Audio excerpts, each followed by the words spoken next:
बिस्मिल्लाहिर्रहमानिर्रहीम। अल्लाहुम्मा सल्ली अला मुहम्मद व अला आलि मुहम्मद व बारिक व सल्लिम अलैहि। Dear students of biology first year, now we are going to start our topic on enzymes. Actually, topic is factors affecting the rate of enzyme action. Enzyme action is also catalysis. But before starting this, in two yellow box of page 39 and page 40 are remaining to discuss with you. At page 39, the yellow box is given. This yellow box has a title of enzyme to enzyme chain, also called enzyme to enzyme association. बेटा जी, आपको पहले figure पे देखना है। आपके पास मिसाल के तौर पर एक सबस्ट्रेट ए है और आप उसको ई प्रोडक्ट में तब्दील करना चाहते हैं, तो वो पहले एंजाइम 1 के जरिए से बी सब्सटेंस में तब्दील होता है, फिर बी से वो सी में, फिर सी से डी में। तो यहाँ पे 1 2 3 4 केमिकल रिएक्शंस, 4 मेटाबॉलिक रिएक्शंस हो रहे हैं। तो ये 4 मेटाबॉलिक रिएक्शंस जो हो रहे हैं, ये इनका टारगेट जो वो ये है कि ए सबस्ट्रेट को प्रोड में तब्दील करना है। ऐसे केमिकल रिएक्शंस की सीरीज को हम क्या कहते हैं? सीरीज, मजमूआ, तरतीब के साथ होने वाले वाकयात, तरतीब के साथ पाए जाने वाली चीजें, वो सीरीज में आ जाती हैं। ड्रामा सीरीज होती है, डाइजेस्ट सीरीज होती है, इसी तरह से। तो metabolic pathway, series of reactions by which a substance is transformed into desired product. Metabolic pathways क्या होते हैं? केमिकल रिएक्शंस की सीरीज जिसमें एक सब्सटेंस को डिजायर्ड प्रोडक्ट में तब्दील किया जाता है। इसकी एग्जांपल मैं पहले आपको दे दूं, ग्लाइकोलाइसिस। सेलुलर रेस्पिरेशन में पहले ग्लूकोज को जो है वो पायरुविक एसिड में तब्दील किया जाता है, conversion of glucose into pyruvic acid. There are 10 metabolic reactions in glycolysis. 10 chemical reactions के जरिए से ग्लाइकोलाइसिस कंप्लीट होती है, यानी ग्लूकोज को 2 पायरुविक एसिड के मॉलिक्यूलों में तब्दील किया जाता है। तो हर मेटाबॉलिक रिएक्शन का अपना अपना एक एंजाइम है। E1 सिर्फ A को B में तब्दील करता है, E2 जो है वो एंजाइम B को C में, और C जो है वो D में E3 के जरिए से कंप्लीट होता है। तो इसका मतलब है कि इस ग्लाइकोलाइसिस के अगर 10 केमिकल रिएक्शंस है तो 10 एंजाइम्स वहां पर मौजूद होने चाहिए और एक तरतीब में होने चाहिए, प्रॉपर सीक्वेंस में होने चाहिए। तभी जो है कि एंजाइम 1 की एक्टिविटी से जो बी प्रोडक्ट बनेगा वो एंजाइम 2 का सबस्ट्रेट बन जाएगा। यानी समझ लेंगे बी सी डी जो है उनको इंटरमीडिएट्स कहा जा रहा है, रिएक्शन इंटरमीडिएट्स। वो सब्सटेंसेस जो रिएक्शन में पैदा भी होती हैं और इस्तेमाल हो जाती हैं। बी पैदा हुआ, इस्तेमाल हो गया, सी पैदा हुआ, इस्तेमाल हो गया, ठीक है ना जी। अब फर्ज कर लें कि मैं एक रिएक्शन, मैं बी सब्सटेंस हूं, ए से मुझे मिला, ठीक है ना जी। मैं कौन हूं? E2 एंजाइम हूं, मुझे बी मिला, ये डस्टर मुझे बी मिल बन के मिला।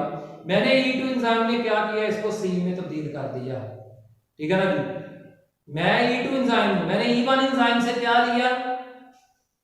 बी लिया और उसको सी बना के एंजाइम 3 के हवाले कर दिया। तो इन एंजाइम टू एंजाइम चेन या enzyme to enzyme association, enzymes work in just such a way that they hand over the substances from one enzyme to other. Means they hand over the reaction intermediates from one enzyme to other, and other to from other to another one, and so on next. इसी तरह से चलता रहता है। तो बेटा जी, इस diagram के अंदर ये फीडबैक इनहिबिशन देखिए, जब जो है वो मिसाल के तौर पर जो है वो कि क्या हो रहा है जी कि डी जो है ना वो बहुत ज्यादा आ गया है, डी इंटरमीडिएट बहुत ज्यादा बन गया है। तो एंजाइम 4 जो है वो इतना ज्यादा जो है वो डी को मैक्सिममली जो है वो ई में तब्दील नहीं कर सकता, तो वो एक स्टिमुलस भेजेगा एंजाइम E1 की तरफ, ठीक है ना जी।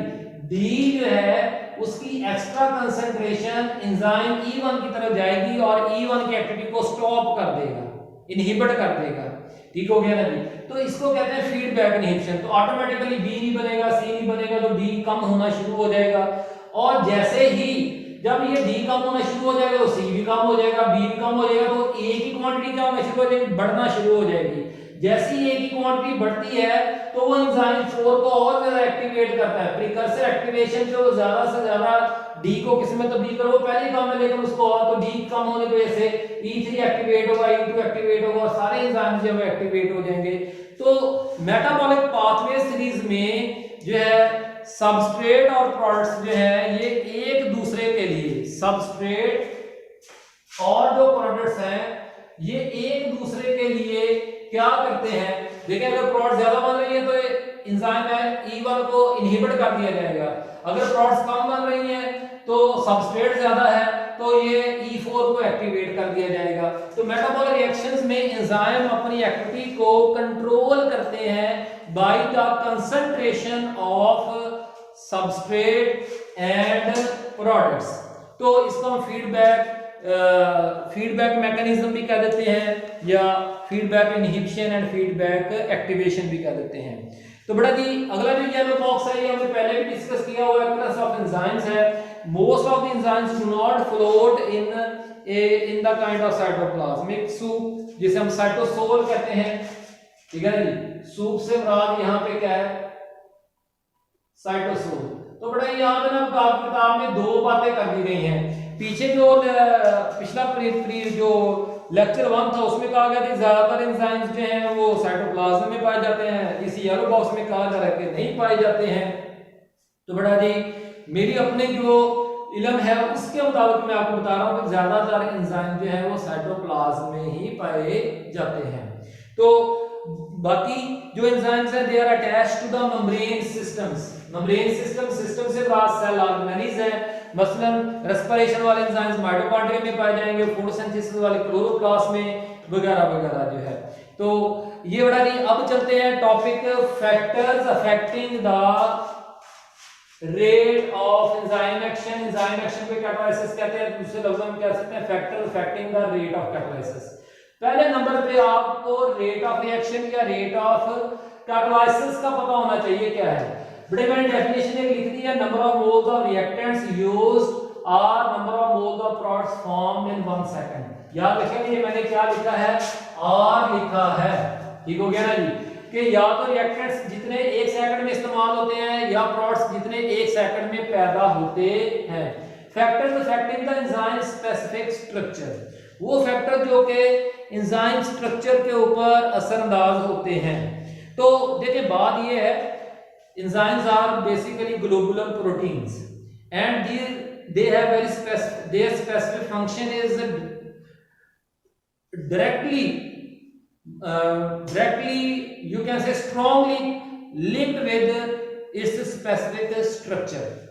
Enzymes are globular proteins, they have specific function, their specific function is strongly connected or linked to its specific structure. Any factor that changes the structure of enzyme, that changes the globular structure of enzymatic protein, it will affect the enzyme activity. वो enzyme activity को भी ऊपर असरअंदाज हो सकता है। Any factor that can alter the chemistry, composition and structure of the enzyme and affect the rate of catalysis. तो some important factors जो है वो हमने बड़े 4 डिस्कस करने हैं, एंजाइम कंसंट्रेशन, सबस्ट्रेट कंसंट्रेशन। लेकिन आज के लेक्चर में हम जो है वो सिर्फ 2 फैक्टर्स डिस्कस करते हैं, बाकी अगले 2 जो है वो फिर अगले वाले के साथ मिला के कर लेंगे।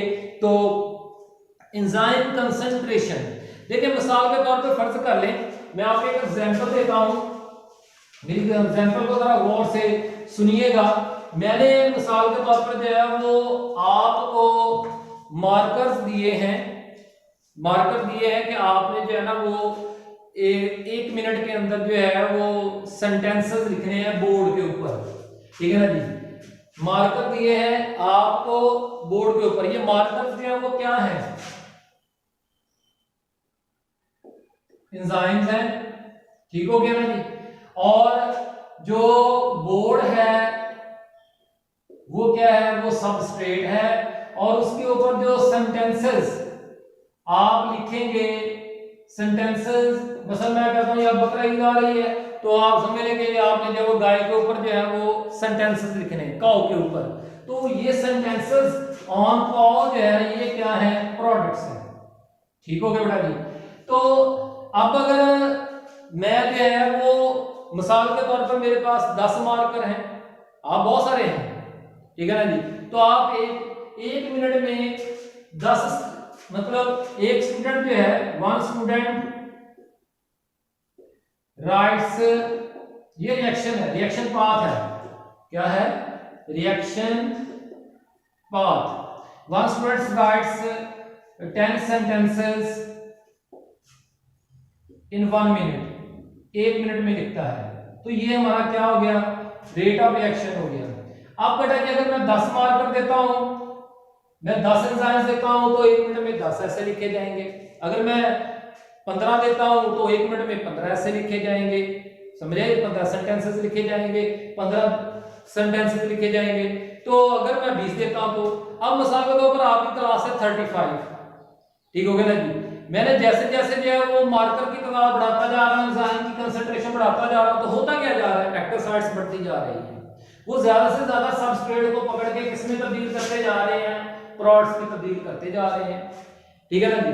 लेकिन जैसे ही इन मार्कर्स की तादाद 35 होगी, 35 इक्वल टू एंजाइम्स भी 35, ठीक हो गया ना जी, तो फिर 1 मिनट में कितने प्रोडक्ट्स बनेंगे, 35 बन जाएंगे। लेकिन उसके बाद अगर मैं जब एंजाइम्स की कंसंट्रेशन बढ़ा के 40 कर दूं, तो तब कोई और ऐसे बढ़ने के चांस है कि 1 मिनट में अब 40 हो जाए, नहीं, क्योंकि लिखने वाले सबस्ट्रेट खत्म हो रहे हैं, वो जितने थे वो सारे के सारे प्रोडक्ट्स में तब्दील हो गए, वो तो सारे के सारे बिजी हैं, सारे के सारे हाथ बिजी हैं। अब एंजाइम्स में मार्कर जितने मर्जी बढ़ा दो, मैं कहूँ यार मेरे पास 50 मार्कर है और आप लोग जो है वो अभी भी 1 मिनट में 35 ऐसे लिख रहे हैं, आगे सर हम क्या करें, हम एक हाथ में 1 मार्कर इस्तेमाल कर सकते हैं और 35 हमारे हाथ है, तो 35 हो रहे हैं इस्तेमाल, समझ आ गई बात नहीं, 35 आपके राइटिंग हैंड्स हैं तो 35 इस्तेमाल हो रहे हैं। जब तक ये एक ऐसे लिखा है कि हाँ सर आप मिनट 2 कर लें तो फिर हम बढ़ा सकते हैं, लेकिन नहीं, हमें तो ये तो स्टैंडर्ड रखना है ना जी। तो कहने का मेरा मकसद ये है कि एंजाइम की कंसंट्रेशन बढ़ाने से रेट ऑफ रिएक्शन बढ़ता है, लेकिन एक खास लिमिट तक, और वो खास लिमिट कौन है, सबस्ट्रेट है। जरा अपनी किताब में पढ़िएगा, the rate of reaction depends directly on the amount of enzyme present at a specific time at unlimited substrate, अगर सबस्ट्रेट अनलिमिटेड हो, ठीक है ना जी। If the amount of the enzyme is increased by 2-fold, अगर आप enzyme concentration को 2 गुना बढ़ाते हैं तो रेट ऑफ रिएक्शन 2 गुना हो जाएगा, आप 10 गुना बढ़ाते हैं रेट ऑफ रिएक्शन 10 गुना हो जाएगा, ठीक हो गया ना जी। तो अगर जो है वो आप रिएक्शन को 35 गुना बढ़ाते हैं तो रिएक्शन 35 गुना बढ़ेगा, ठीक हो गया ना जी।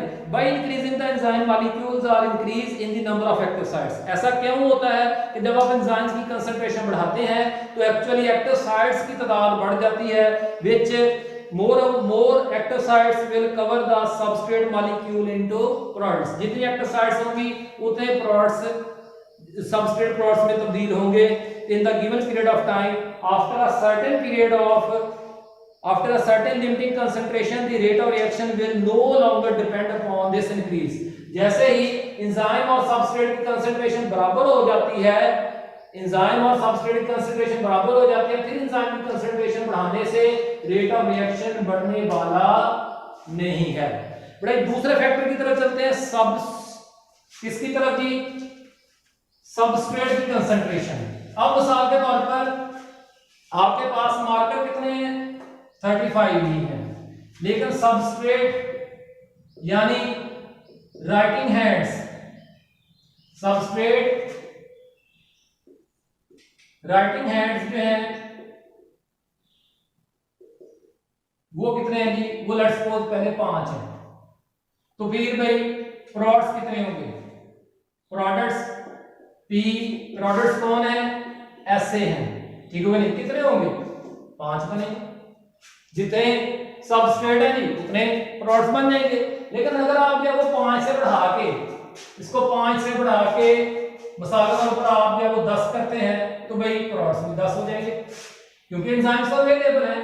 आप जब वो बढ़ा के 20 करते हैं प्रोडक्ट्स भी जैसे जैसे आप देखिए सबस्ट्रेट की कंसंट्रेशन बढ़ा रहे हैं, अगर एंजाइम की कंसंट्रेशन एक्सेस है तो क्या हो रहा है, ज्यादा से ज्यादा प्रोडक्ट्स बन रहे हैं। आप जो है वो 30 करते हैं, प्रोडक्ट्स भी 30 बन जाएंगे। आप जो है वो 35 करते हैं तो प्रोडक्ट्स भी 35। लेकिन अब इसके बाद आप जो है वो सबस्ट्रेट की कंसंट्रेशन 40 करते हैं, प्रोडक्ट्स 35 ही बनते हैं। आप इसकी कंसंट्रेशन 50 करते हैं, प्रोडक्ट्स 35 ही बनते हैं। ऐसा क्यों है? तो बेटा जी